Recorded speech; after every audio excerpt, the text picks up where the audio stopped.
Hello viewers, welcome back to my channel. This is Ravi और आज के वीडियो में पढ़ेंगे हमारी पृथ्वी के बारे में। तो आज के इस वीडियो में ये ईवीएस की क्लास है और इसमें आज पढ़ेंगे हम लोग हमारी पृथ्वी के बारे में। तो हमारी जो पृथ्वी है वो अपने अक्ष में 23.1/2 डिग्री झुकी हुई है, 23.5 डिग्री झुकी हुई है। इस वजह से अब जैसा इस चित्र में देख पा रहे हैं कि हमारी पृथ्वी है और ये जो रेखाएं हमने खींच रखी हैं ये वाली, इनको अक्षांश रेखा कहते हैं। कौन सी रेखाएं कहते हैं इनको? अक्षांश रेखाएं कहते हैं, या इंग्लिश में इसी को लैटिट्यूड कहते हैं।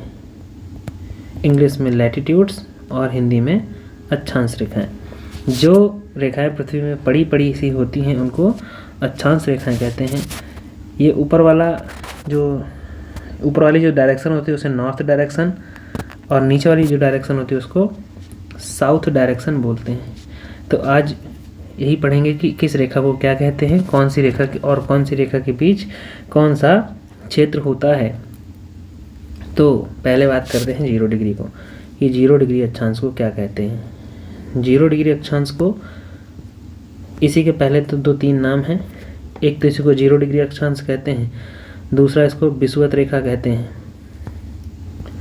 इसी रेखा को विषुवत रेखा कहते हैं और इसी को भूमध्य रेखा कहते हैं।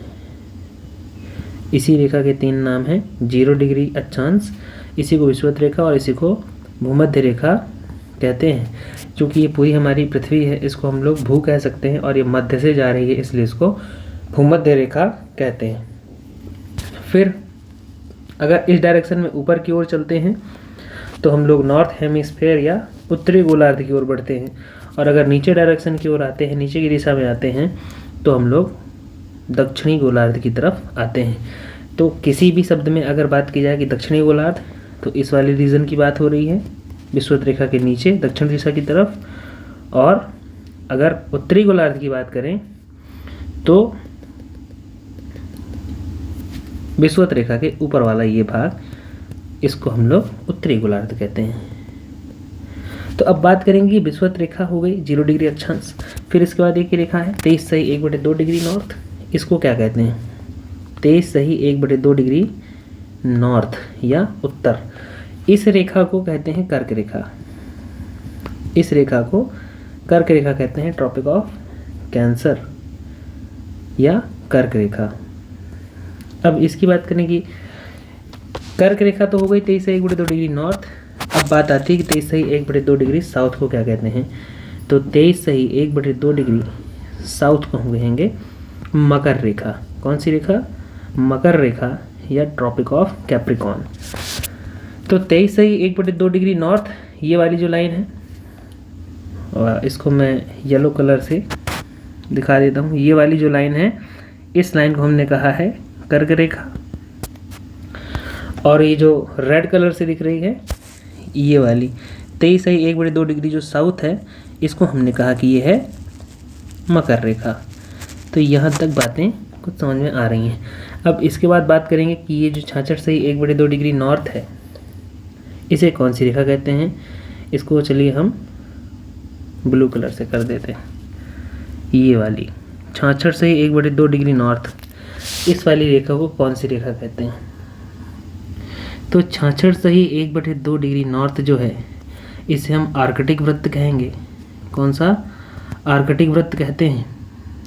और इसी तरह 66.1/2 डिग्री जो साउथ है, ये वाला जो हम डिज़ाइन कर रहे हैं 66.1/2 डिग्री साउथ, इसे अंटार्कटिक वृत्त कहेंगे। अंटार्कटिक वृत्त कहेंगे। तो कुछ बातें यहाँ पे समझ में आई कि 23.1/2 डिग्री जो नॉर्थ है उसको हम कर्क रेखा कहते हैं। मैं यहाँ पे लिख भी देता हूँ कि किस रेखा को हम कौन सी रेखा कहेंगे। इस वाली रेखा को कर्क रेखा कहेंगे और इस वाली रेखा को मकर रेखा कहते हैं। इसको अंटार्कटिक वृत्त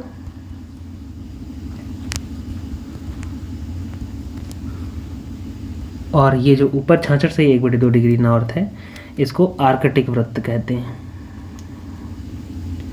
आर्कटिक वृत्त।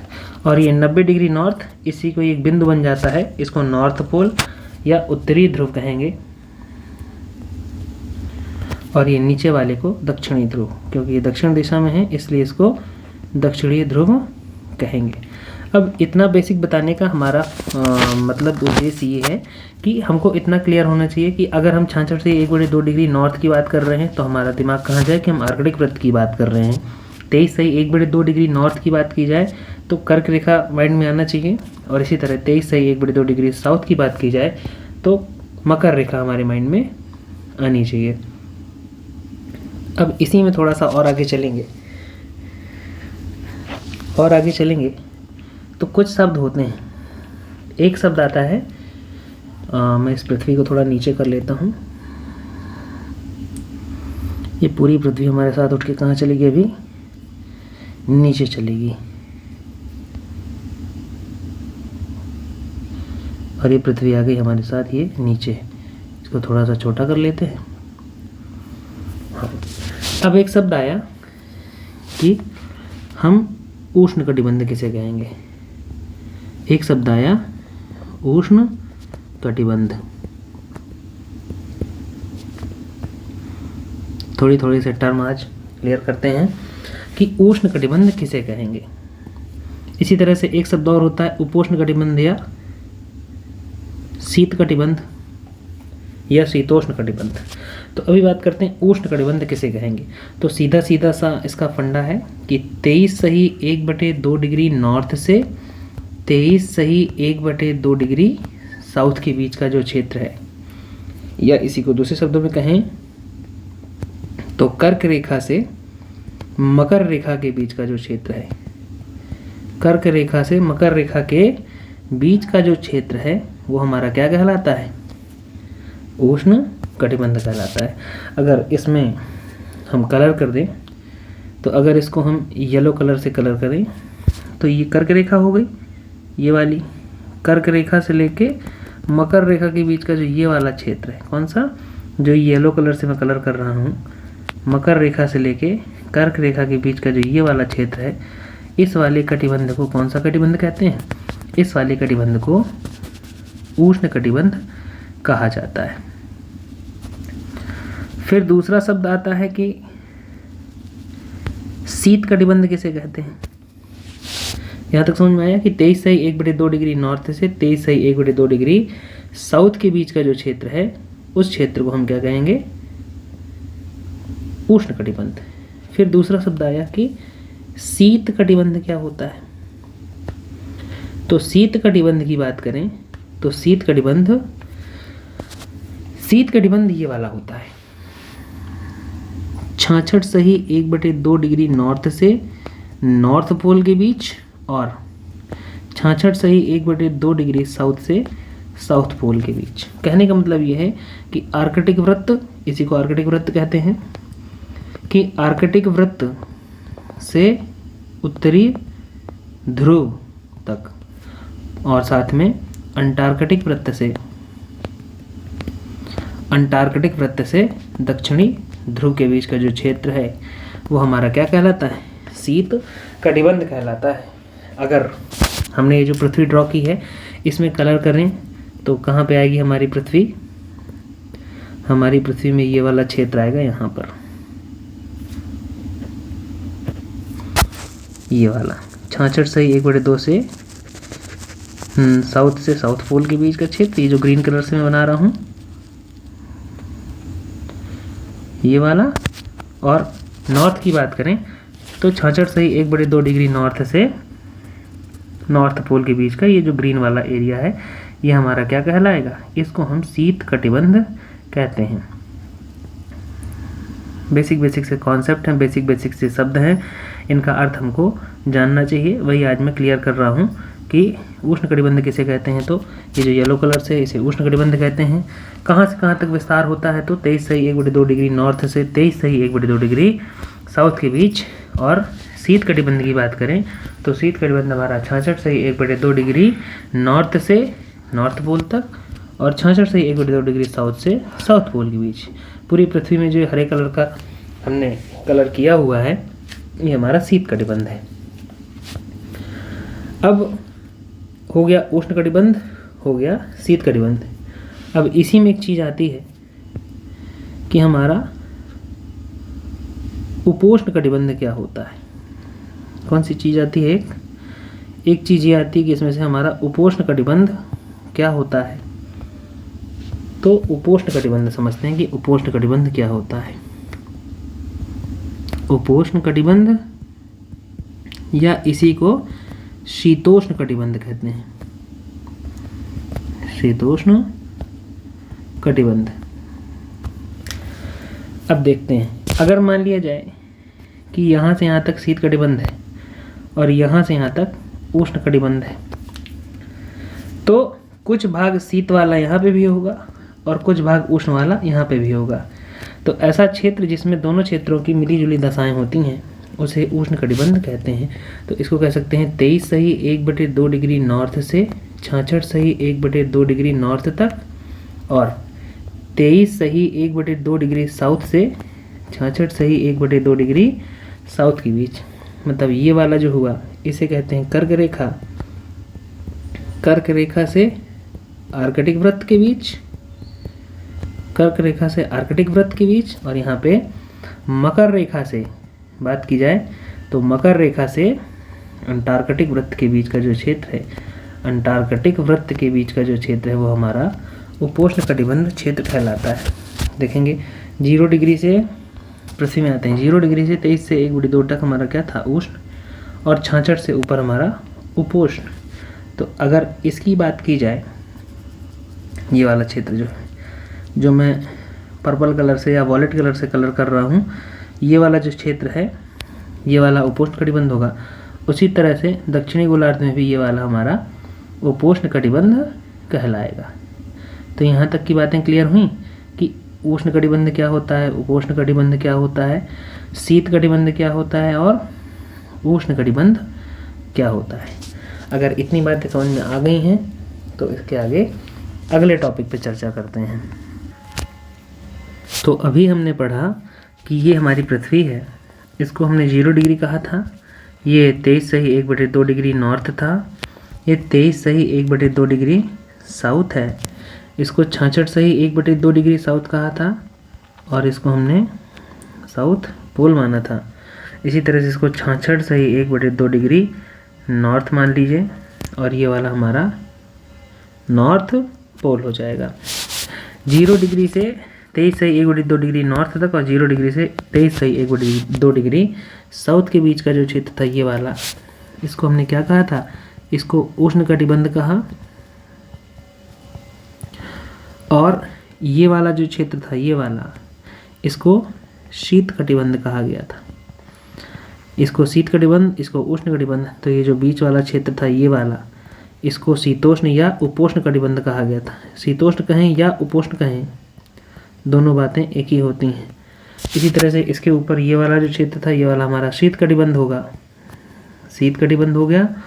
और ये शीत कटिबंध और उष्ण कटिबंध के बीच का शीतोष्ण या उपोष्ण कटिबंध, शीतोष्ण या उपोष्ण कटिबंध हमारा कहलाता है। अब बात यह आती है कि इनको शीत कटिबंध ही क्यों कहते हैं, इसको शीत कटिबंध क्यों कहते हैं, या इसको ही ये जो ये वाला क्षेत्र है इसको हम उष्ण कटिबंध क्यों कहते हैं। तो उष्ण कटिबंध को उष्ण कटिबंध क्यों कहते हैं, अब इसके बारे में चर्चा करते हैं कि उष्ण कटिबंध हमारा उष्ण कटिबंध क्यों होता है। इसके पीछे कई सारे कारण हैं। तो पहला कारण है कि जो उष्ण कटिबंध का क्षेत्र होता है या जो 0 डिग्री वाली अक्षांश रेखा होती है ये वाली, इसमें वर्ष भर सूर्य क्या होता है? लंबवत चमकता है। वर्ष भर सूर्य क्या होता है? लंबवत चमकता है। किसमें? वर्ष भर सूर्य लंबवत चमकता है। किसमें चमकता है? 0 डिग्री में। तो 0 डिग्री से 23 डिग्री तक नॉर्थ में और 23 डिग्री तक साउथ में, यहाँ पर साल भर अधिक धूप की प्राप्ति होती है या अधिक सूर्य का प्रकाश प्राप्त होता है। तो पहला कारण हो गया कि अधिक सूर्यातप या सूर्य का प्रकाश प्राप्त होता है। अब सूर्य का प्रकाश अधिक प्राप्त होगा, सूर्य का प्रकाश अधिक प्राप्त होगा तो क्या होगा? सीधी सी बात है कि यहाँ पर तापमान कैसा होगा, यहाँ का तापमान अधिक होगा, तापमान अधिक होगा। अब तापमान अधिक है तो वाष्पीकरण भी ज़्यादा होगा पानी का, तो यहाँ पर वाष्पीकरण कैसा है, ज़्यादा होता है।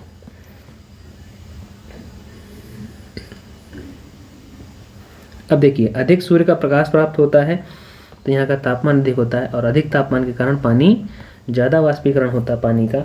अब पानी का वाष्पीकरण अधिक होगा तो उसके परिणाम स्वरूप ज़्यादा से ज़्यादा बारिश होगी। वर्षा कैसी होगी, वर्षा भी अधिक होगी। अब वर्षा अधिक है, ताप अधिक है, तो यहाँ पे जैव विविधता कैसी होगी, जैव विविधता अधिक होगी कि नहीं होगी, जैव विविधता भी अधिक होगी। अब चूंकि ये जो इतनी सारी विशेषताएं हैं वो 23/1/2 से नॉर्थ से 23/1/2 डिग्री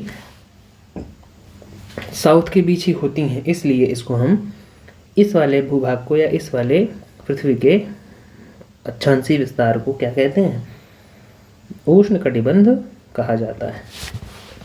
अब इसी तरह शीत कटिबंध की बात करें तो सूर्य यहाँ से लंबवत चमक रहा है तो यहाँ पर कम चमकेगा, तो इसी तरह से शीत कटिबंध की बात करते हैं तो शीत कटिबंध कैसा होगा,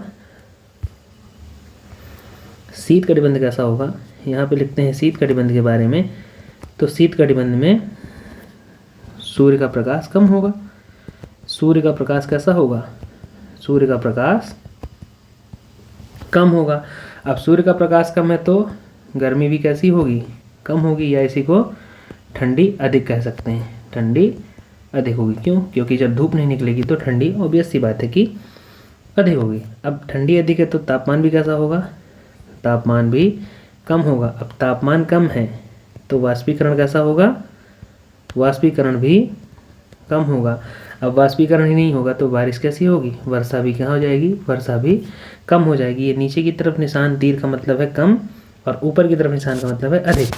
तो सूर्य का प्रकाश कम मिलेगा, गर्मी कम होगी, या इसी को कह सकते हैं ठंड अधिक होगी, ठंडी अधिक होगी, तापमान कम होगा और वाष्पीकरण भी कम होगा, जिसके कारण से वर्षा कम होगी। अब वर्षा कम होगी तो यहाँ पे जैव विविधता कैसी होगी, जैव विविधता कैसी होगी, जैव विविधता भी कैसी होगी, कम हो जाएगी, जैव विविधता कम हो जाएगी। तो अब चूंकि ये जो इतनी सारी विशेषताएं हैं वो 66 से 1/2 डिग्री से पोल तक साउथ पोल में, और यही 66 से 1/2 डिग्री नॉर्थ से नॉर्थ पोल इस वाले हिस्से में पाई जाती हैं। चूँकि यहाँ पे ठंडी अधिक पड़ती है इसलिए इसको शीत कटिबंध कहते हैं, और यहाँ पर गर्मी अधिक पड़ती है इसलिए इसको उष्ण कटिबंध कहते हैं। लेकिन जो यहाँ पे स्थितियाँ होती हैं जिसको हमने शीतोष्ण या उपोष्ण कहा, जो 66 से 1/2 डिग्री से 23 से 1/2 डिग्री के बीच विस्तारित था, यहाँ पे कैसी विशेषताएं होती हैं, कुछ विशेषताएं इस वाले की और कुछ विशेषताएं शीत कटिबंध की मिली जुली सी स्थितियाँ होती हैं। तो ना तो अधिक गर्मी होगी। अब बात करें किसकी, शीतोष्ण या उपोष्ण कटिबंध की। शीतोष्ण या उपोष्ण कटिबंध की बात की जाए तो ये हो गया क्या, शीतोष्ण या उपोष्ण कटिबंध। इसका विस्तार कर लें, कहाँ तक होगा, विस्तार कहाँ से कहाँ तक होगा इसका विस्तार होगा 23 सही 1/2 डिग्री नॉर्थ से 66 सही 1/2 डिग्री नॉर्थ तक, और साथ में 23 सही 1/2 डिग्री साउथ से 66 सही 1/2 डिग्री साउथ के बीच में इसका विस्तार होगा। तो जो हमारा ये वाला था उष्ण कटिबंध था, यहाँ पर धूप अधिक थी, तापमान अधिक था, वाष्पीकरण अधिक था, और यहाँ पर धूप बहुत कम थी, तापमान बहुत कम था, वाष्पीकरण भी कम था। तो यहाँ पर कैसी स्थितियाँ होंगी, कुछ स्थितियाँ उष्ण कटिबंध की और कुछ स्थितियाँ शीत कटिबंध की मिली जुली होंगी। अब चूंकि ये जो विशेषताएं हैं वो यहाँ से यहाँ तक विशेष पाई जाती हैं, और इधर नॉर्थ हेमिस्फीयर में, नॉर्दर्न हेमिस्फीयर में 66 1/2 नॉर्थ से 23 1/2 नॉर्थ तक पाई जाती हैं। इसलिए इस वाले कटिबंध को कैसा कहेंगे, इसको शीत कटिबंध कहते हैं, इसको शीतोष्ण कटिबंध और इसको उपोष्ण कटिबंध कहते हैं। अब बात करेंगे उष्ण कटिबंधी वनों की विशेषताएं। तो उष्ण कटिबंध का विस्तार कर्क रेखा से मकर रेखा के बीच होता है। कर्क रेखा से मकर रेखा के बीच होता है। अभी हमने इसके पहले चर्चा करी कि इस क्षेत्र को उष्णकटिबंध क्यों कहते हैं, क्योंकि यहाँ पर वर्ष भर सूर्य का प्रकाश अधिक प्राप्त होता है। वर्ष भर सूर्य का प्रकाश अधिक प्राप्त होता है, इस वजह से यहाँ पर गर्मी अधिक होती है। अब गर्मी अधिक होगी तो यहाँ पर जल का वाष्पीकरण अधिक होता है। अब वाष्पीकरण अधिक होगा, इस वजह से यहाँ पर वर्षा अधिक प्राप्त होती है। तो उष्णकटिबंधीय क्षेत्र में धूप अधिक होती है और वर्षा भी अधिक होती है। इस वजह से यहाँ पर पाई जाने वाली वनस्पति कैसी होगी? वनस्पति कैसी होगी? अधिकतर वही होंगे जो वर्षावन होते हैं। तो वनस्पति कैसी होगी? यहाँ पर यहाँ की वनस्पति अधिक घनी होती है। दूसरी बात, यहाँ पर सूर्य का प्रकाश धरातल तक नहीं पहुँच पाता है। सूर्य का प्रकाश धरातल तक नहीं पहुँच पाता है, इस वजह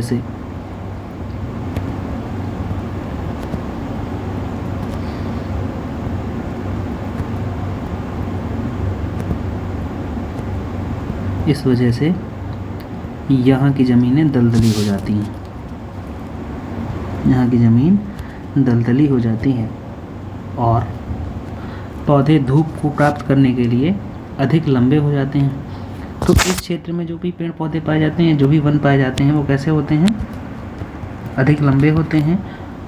खास करके 0 डिग्री से 10 डिग्री तक नॉर्थ में और 0 डिग्री से 10 डिग्री साउथ के बीच। अब पेड़ पौधे यहाँ पे इतने अधिक लंबे होते हैं कि इनके तने कमज़ोर हो जाते हैं। तने कैसे हो जाते हैं?